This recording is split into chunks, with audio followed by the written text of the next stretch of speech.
My brothers and sisters in Christ, in this Sunday's Gospel, Jesus asks us to drink of his cup.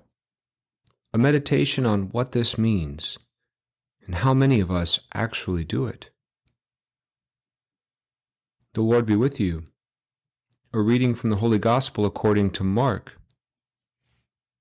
James and John, the sons of Zebedee, came to Jesus and said to him, "Teacher, we want you to do for us whatever we ask of you."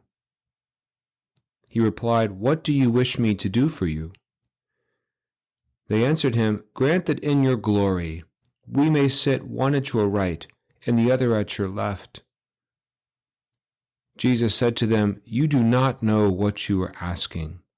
Can you drink the cup that I drink, or be baptized with the baptism with which I am baptized?" They said to him, "We can." Jesus said to them, "The cup that I drink, you will drink, and the baptism with which I am baptized, you will be baptized.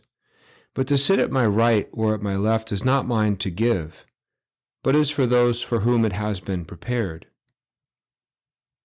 When the 10 heard this, they became indignant at James and John.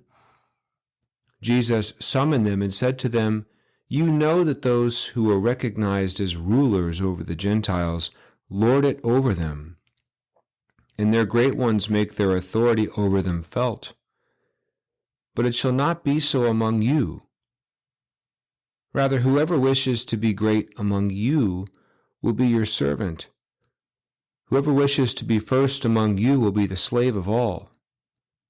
For the Son of Man did not come to be served, but to serve, and to give his life as a ransom for many." The Gospel of the Lord.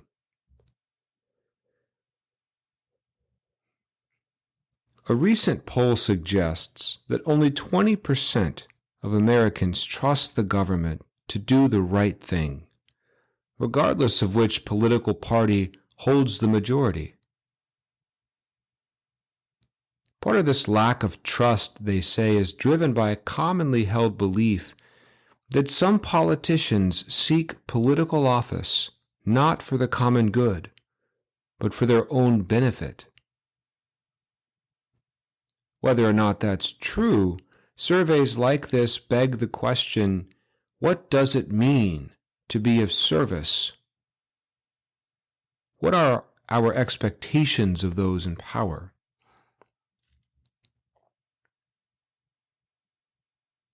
In today's gospel, the disciples are caught acting like politicians in the negative sense of the word. James and John in particular are cozying up to Jesus, seeking to solidify their role in his kingdom. "Teacher, grant that we may sit, one at your right and the other at your left." It's not surprising that they're ambitious. They've seen Jesus do incredible things like healing the sick and raising the dead. They're also part of his inner circle, so they want to solidify their positions in the kingdom he's building. But James and John do not understand what type of kingdom this will be. "The greatest among you will be your servant," Jesus says. Thus the poor, the humble, and the lowly will be the ones with the highest positions. What makes this conversation between Jesus and his disciples so troubling is the fact that Jesus has just predicted his own death for the 3rd time, but the disciples still don't get it. Their hearts are too clouded with ambition. They're like crooked politicians, seeking to satisfy their own interests. I can only imagine how lonely this must have made Jesus feel. He's days away from leaving this world, and these are meant to be his successors. A group of ordinary, self-interested, loosely affiliated men who at times don't even appear to be friends. How they finally come together to change the world is nothing short of miraculous. Still, Jesus is patient with them, asking, "Can you drink the cup that I will drink?" "Of course we can," they say ignorantly. To drink the cup of a king meant to share in his fortune.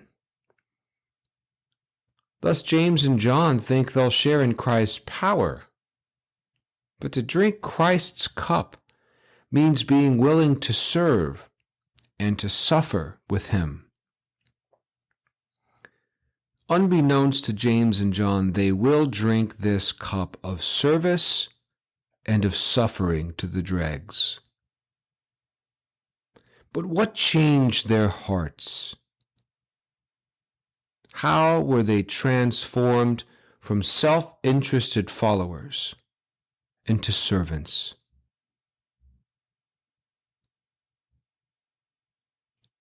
They witnessed the resurrection.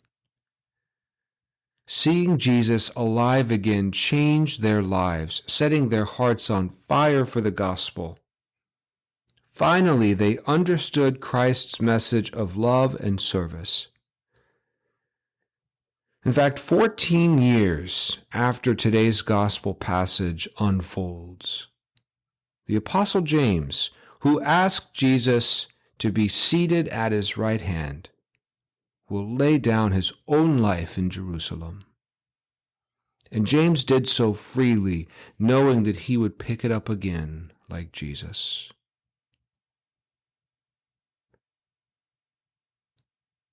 So in what ways do we drink the cup of Christ? How are we of service to others? How do we suffer patiently with the Lord?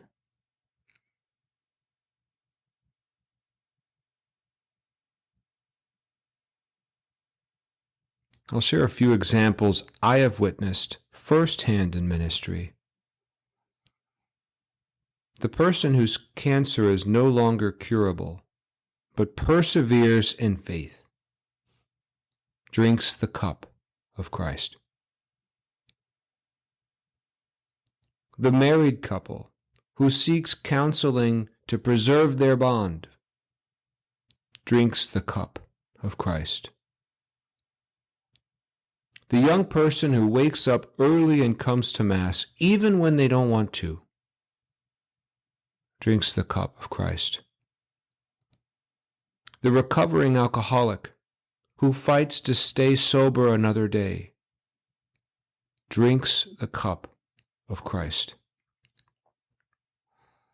The volunteers who stand in the narthex of our church to greet before Mass, those who clean the linens after Mass, those who have so generously planned our welcome luncheon later today, they drink the cup of Christ.